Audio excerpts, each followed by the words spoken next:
You absolutely love it when nobody's home, don't you? I've seen that look on your face, that look of pure, divine pleasure when you rush home from the office or campus, run to your room, and bam, lock the door. You probably think you're becoming antisocial, right? No, my human friend. What's actually happening is that you are addicted to solitude. This isn't just a quirk in your personality. Even though I'm just a rabbit, I know the deep science happening inside that head of yours. Come here, let me explain the real deal in my language. Turning on the brain's magic switch, the DMN. Do you think your brain goes to sleep when you're alone? Are you crazy? No. It shifts gears into something called the default mode network. When you are with people, you have to focus on them. That's exhausting. But when you're alone, your brain starts playing an internal movie.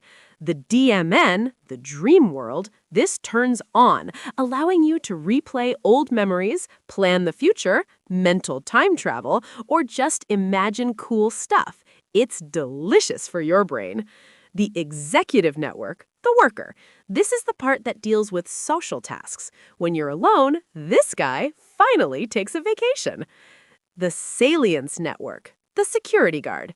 This part watches out for outside threats. He goes to sleep too.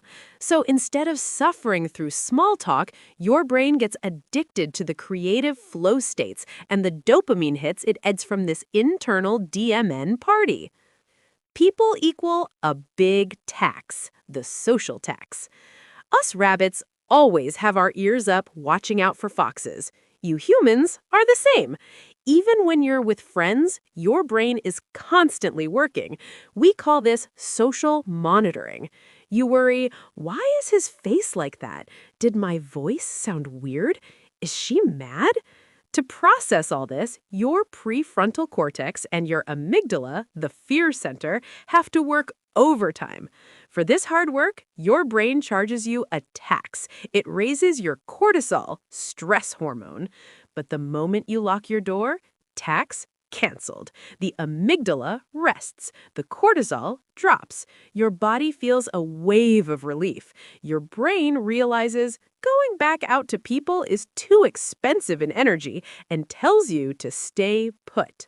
I am the boss, the joy of autonomy. Here's another thing. In society, you always have to compromise.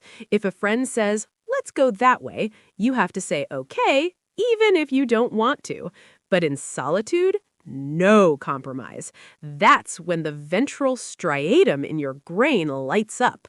This is the part that loves rewards. The feeling of, I am my own boss, I do what I want, drives this part of the brain crazy with joy. As the experts say, solitude isn't about being lonely, it's about hanging out with yourself without judgment. The trap. The loop.